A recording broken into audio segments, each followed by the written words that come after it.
Camera is rolling, action जाओ। ये कोई फिल्म का सेट नहीं है, गाने का सेट है। मेरे ये है कि साउथ वाले इतना अच्छा काम कर रहे हैं, वीएफएक्स से लेके सारी चीज़ें, तो हम क्यों नहीं कर सकते। बातें बहुत बार बोल चुका हूँ मैं, ये हम क्यों नहीं कर सकते। तो ये सवाल मुझ पे भी लागू होता है, क्यों नहीं कर सकते। तो आपके खुद के सवालों का जवाब आपको खुद देने के लिए मेहनत करनी पड़ेगी, करके दिखाना पड़ेगा। तो एक थोड़ा सा एक्सपेरिमेंट कर रहे हैं, देखो क्या होता है भाई।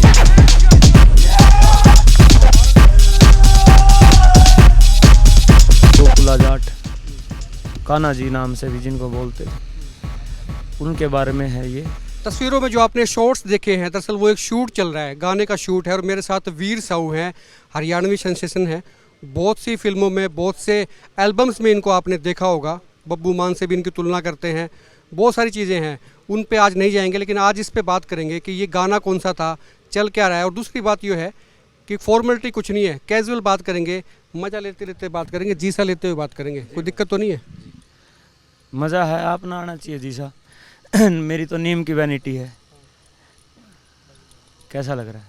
फर्स्ट क्लास लग रहा है। और वो घोड़े आज मैंने देख ली जो इनके, मैं फेसबुक पे देखता था कई बार, वो आधी रोटी आप खावे आधे घोड़े ने खुआ हुआ है। वो मुझे आज बताया कि तो ये वही घोड़े थे। हाँ वही है भाई, वही।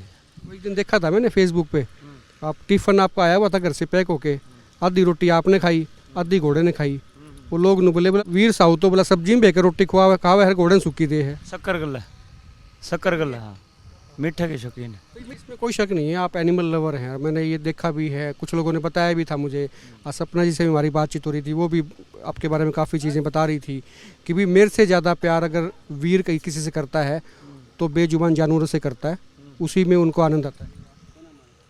करना चाहिए, मेरे को खुशी है, मैं इनका सेवक हूँ। लोग बोलते हैं कि इस घोड़े का वो मालिक, किस घोड़े का वो मालिक। परमात्मा की बनाई चीज़ें हैं, मालिक तो इनका वो है। हमें खुशी है कि हम इनकी सेवा कर रहे हैं। मैं आज आपसे पहली बार मिल रहा हूँ फेस टू फेस। मैंने आपको सर्च किया, आपको देखा, क्योंकि मैं जिससे बात करता हूँ उसके बारे में वेयर अबाउट्स ले लेता हूँ कि इससे मैंने बात करनी है। लेकिन जो छवि जो दिखती है लोगों को, बनाई जाती है, उससे लीक से हटके है। बड़े फिलोसफी टाइप में, बड़े गूढ़ रहस्य वाला आदमी लगता है मुझे वीर साहू।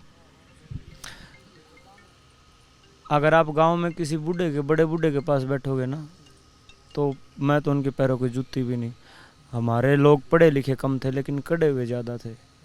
ये एक असली हरियाणवी अंदाज है, जो कि हर एक हरियाणवी को आना चाहिए। अगर ये अंदाज, वो पुरानी बातें, वो पुराना लाइफस्टाइल, वो जो छोटी सी बात में बड़ी बात कह देना, वो ये हमारा कल्चर है। वो हमारी कमी है कि हम इन चीज़ों पे नहीं चल रहे, हम वेस्टर्न को फॉलो ज़्यादा कर रहे हैं। लेकिन मेरा आज भी यही शौक़ है, इन्हीं संस्कारों में मैं पढ़ा हूँ। थोड़े से वक्त में मैंने देख लिया, आप बड़े टू दी पॉइंट हैं। ये बात है तो है, ये कहनी है तो कहनी है, कोई घुमा फिरा के नहीं, कोई लाग लपेट नहीं, जैसी अंदर वैसी बाहर, और बड़ा स्पष्ट सा मामला है। तो इस पर दिक्कतें नहीं आती कई बार? बड़े लोग, दुनिया बड़ी डिप्लोमेसी पे चलती है। दिक्कतें दुनिया को आएंगी, मेरे को नहीं। दिक्कत तब आती है जब आप झूठ बोलते हो, कहीं पे फॉर्मेलिटी करते हो, उससे आपको हर एक बात ज़्यादा सोच के करनी पड़ती है। काफ़ी सारे लोग ये कहते हैं कि लोकेशन नहीं मिल रही है, हमें शूट करना होता है। हरियाणवी कल्चर बहुत बड़ा है, बॉलीवुड में उसके बिना आजकल फिल्में चलती नहीं है। कुछ ना कुछ उनको पुट्स डालने होते हैं, इनपुट्स देते हैं, डायलॉग्स देते हैं, कुछ दिखाते हैं। या हरियाणवी कोई सीन है, स्टोरी है, उस पर पूरी की पूरी फिल्म हिट हो जाती है। दंगल ले लीजिए, बहुत सी फिल्में ऐसी हैं जो हरियाणवी प्लॉट के ऊपर हिट होती हैं। बट हरियाणा में लोकेशंस नहीं है, लोग बाहर जाते हैं शूट करने के लिए। डेवलप कब होगा? पंजाब तो बहुत डेवलप हो गया। मुझे तो नहीं लगता इससे अच्छी खूबसूरत लोकेशन कहीं हो सकती है। मैं बता दूं दर्शकों को कि आज जिस लोकेशन में बैठे हैं, ये दरअसल ये वीर साहू की लोकेशन है, इनका फॉर्म है। और यहाँ डेवलप कर रहे हैं, शूट कर सकें लोग, यहाँ एल्बम शूट करें, पिक्चर शूट करें, गाने शूट करें, जो मर्जी शूट करें। यहाँ लोकेशन को डेवलप किया जा रहा है। इससे पहले कोई लोकेशन थी आपकी नज़र में? भाई मैंने 2-3 गाने करे हैं, ज़्यादा मैं करता भी नहीं, और ज़्यादा जगह जाके कर भी नहीं सकता। तो एक अपने घर को ही ऐसा बना दिया, अपने खेत को ही ऐसा बना दिया कि यहाँ पे शूट कर सकें। भगवान ने चाहा तो आने वाले टाइम में 100 एकड़ में आप इस चीज़ को डेवलप करेंगे।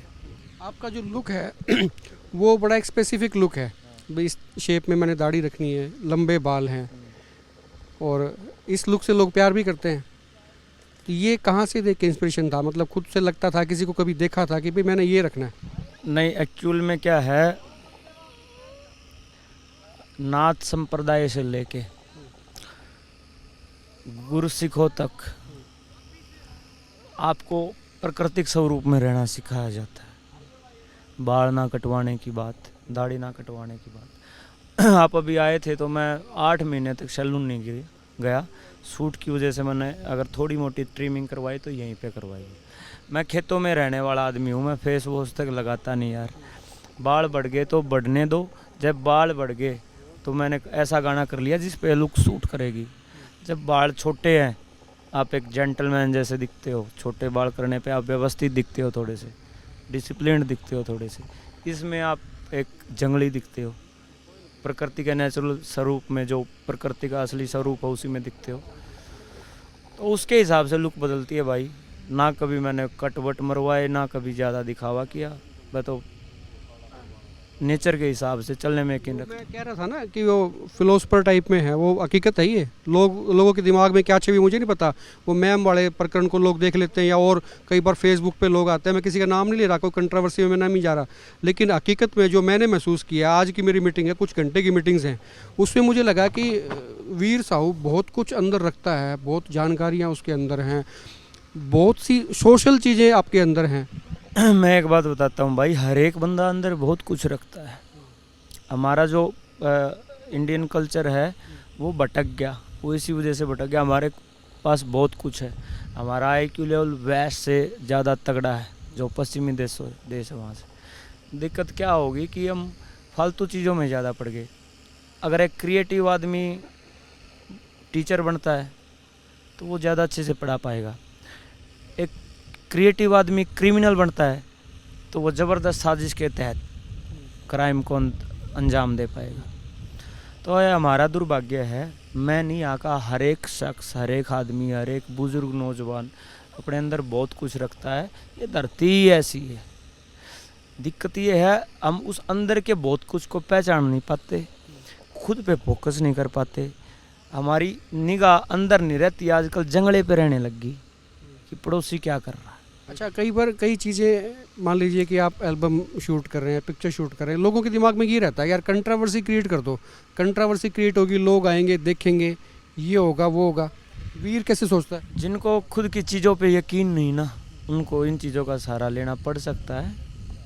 लेते होंगे, मुझे नहीं पता इस बारे में कंट्रोवर्सी क्या चीज़ होती है।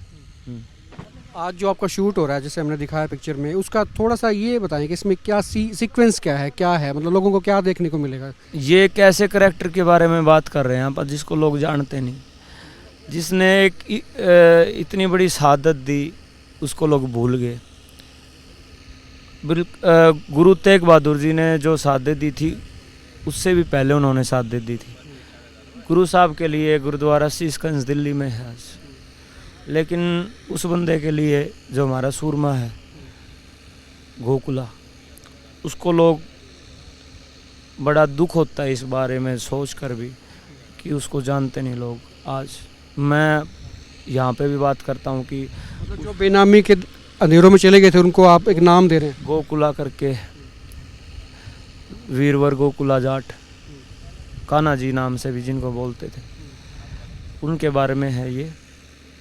और राजा से राजा लड़ता आया है, औरत के लिए लोग लड़े हैं, अपने राजपाट के लिए लोग लड़े हैं, लेकिन ऐसे ऐसे शेर आजकल मुझे लगता है कि पैदा होने रह गए जो किसी और के लिए लड़के कुर्बान हो गए।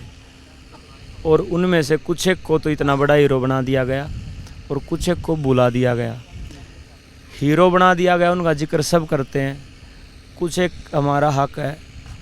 अगर इस लाइन में भगवान ने डाला है तो ये मैं तो एक ऋषि से भी बड़ी ड्यूटी मानता हूँ कि ये एक धर्म का भी काम है, ये एक अच्छा मैसेज भी कैरी करे कोई प्रोजेक्ट आपका। तो ये गोकुला जाट के बारे में कहानी है। ना तो मेरे को इलेक्शन लड़ने का शौक, ना मेरे बस की बात। शौक मेरे को हो तो भी बस की बात नहीं। इलेक्शन से याद आ गया, बीच में एक छोड़ देता हूँ मैं भी, वो जो आदमी फेम मिल जाता है ना, तो उसके बाद अगला स्टेप इलेक्शन का रहता है, पॉलिटिकल। मैं बताता हूँ भाई साहब आपको, आज हम प्रेजेंट में हैं, कल फ्यूचर होगा। कल मैं जिंदा भी होऊंगा कि नहीं होऊंगा इस बारे में नहीं पता। मैं ज़्यादा बड़ी धारणाएं पालता नहीं, लेकिन ये सच्चाई है अपने जैसे आदमियों के पॉलिटिक्स बस की बात नहीं है, सिर दर्द मोटा है।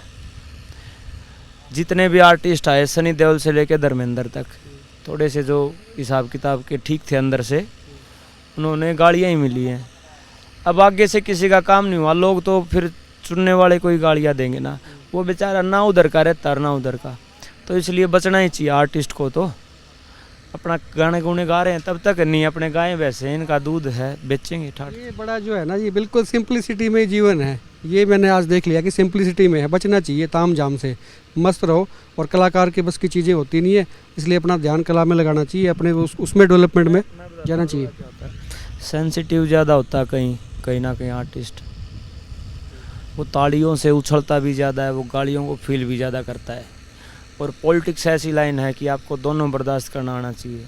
अपनी बात करो, मज़ा आ रहा है नीम के नीचे। ये तो शुरू में कहा था, बिल्कुल मज़ा आ रहा है और मज़ा आना भी चाहिए। आपको मज़ा आया होगा और हमने एक तरह से जो है ना, आपने पढ़ लिया होगा वीर साहू का माइंडसेट कैसा है। आप कमेंट करके मुझे ज़रूर बताना। इनसे पहले ही मुलाकात थी और काफ़ी सारी चीज़ें, अलग अलग पहलुओं पे, अलग अलग चीज़ों पे मैंने इनसे बात की है, और उससे आपको भी काफ़ी अंदाज़ा हो जाएगा कि भी आदमी किस तरह का है, दम कितना है। और गाने को मेरी एक आपसे रिक्वेस्ट भी है कि इसको प्रमोट करें, इसको ज़्यादा से ज़्यादा देखें और अपने कल्चर को बढ़ावा दें। और जो अपने पूर्वज हैं जिन्होंने अच्छा काम किया है, जो बेनामी के अंधेरों में खो गए थे, उनको बाहर लाने का प्रयास किया जा रहा है। आप अपने कमेंट लिखें, खुल के लिखें, वीडियो को शेयर करें। आप देखते रहे एकमत पोस्ट। नमस्कार।